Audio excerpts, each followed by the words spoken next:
What's up, everybody, and welcome back. It's the NBA fanatic, Johnny P. So I was just thinking, what are the best 1-2 punches in the NBA, right? And I'm trying to think of the two best players on every squad. And then I thought to myself, well, wouldn't it be kind of fun if you could have like a 2-on-2 tournament for the East, for the West, see who would be the best. But when you look at the talent, let's be honest, it's all out West. There's not much to contend in the East.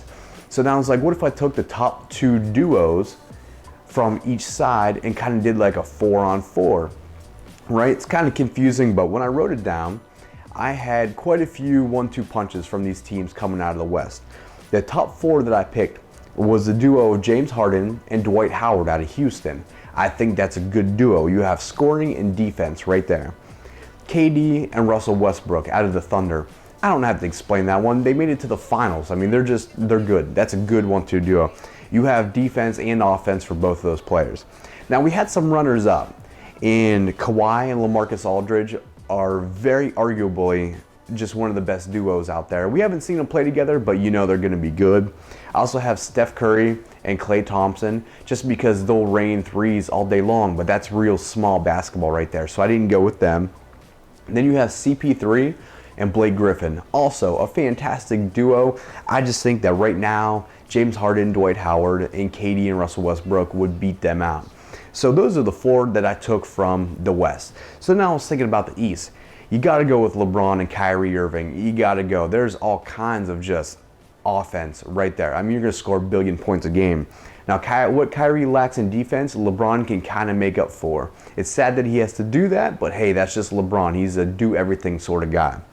I also decided to take a healthy D-Wade and Chris Bosh, because D-Wade is money, and Chris Bosh, I think, plays really well whenever he has the spotlight. You know, when LeBron was still down in Miami, he and D-Wade were the men, and Chris Bosh was kind of off to the side. But let's be honest, he can dominate. I mean, look how good he was in Toronto. This man can play. The other couple duos I have, there's not very many out of the East, is I had John Wall and Bradley Beal, just because I'm kind of a John Wall fan. And I also have Carmelo Anthony and the guy who cleans up the floor for the New York Knicks, because they have nobody else to play. So the East is just terrible. But out of James Harden and Dwight Howard, KD and Russell Westbrook versus LeBron and Kyrie, D-Wade and Chris Bosh, who do you think would win between them? So when I look at this list, I look at James Harden, I think pure offense, right? When I look at, he's not going to be too strong from three, but that man can score. Dwight Howard, I think it's just defense. That's just what I think of Dwight Howard as.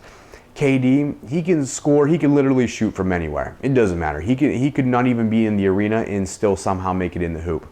And Russell Westbrook, I feel like he would be like the alpha male on this team, which might kind of screw him up, but still, you're looking at offense, defense, and pure energy. He will give his heart to the game.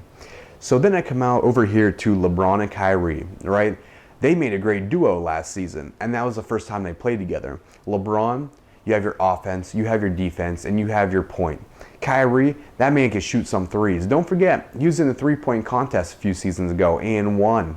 He won. That man can shoot. And I think this season he's going to get hot and be really, really good for Cleveland, right? D-Wade, a healthy D-Wade, you're really just talking about offense.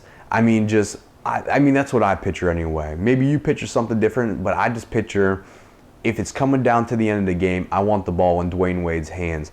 I would trust him or Kyrie to take that last clutch shot, because both of them have that gene. Chris Bosh, he's a bigger guy. I'm going to say that he'll be kind of our defensive anchor with LeBron. That's kind of the role I'm giving him, because when it comes to offensive scoring, I kind of want to see the other guys score before him. So if you're talking East versus West, 4-on-4 with these players, man, it hurts me to say, but I kind of give the nod to the team out of the West. I want to say LeBron and D-Wade and Chris Bosh would have the chemistry left over from Miami to make good things happen with Kyrie in the East. But man, you got so much firepower in the West right now that it's extremely hard. It's extremely hard to win. Now, if you swapped out, let's say, James Harden and Dwight Howard for any of those other duos that I mentioned, I give the nod to the East. I honestly do, because I think their chemistry could overcome a lot of teams 4-on-4. even 2-on-2. I think LeBron and Kyrie would come out of the East. I think maybe KD and Russell Westbrook would come out of the West, but I think KD and LeBron, I would give the edge to LeBron right there. KD would hold his own, but between Russell Westbrook and Kyrie, I think the way Russell Westbrook is playing right now, I'd have to give him the nod. So even just 2-on-2, I see the West winning. I'm hating that right now because I want to see the East get better. And you never know, Kevin Durant could be coming over here to the East real soon after next season. You never know. We'll see what happens. And if you want to hear more about that, a couple videos ago, I did one on the KD coming to the East. So go check it out. Again, thanks for tuning in. This is the NBA Fanatic Johnny P, and we'll catch you next video. Bye-bye.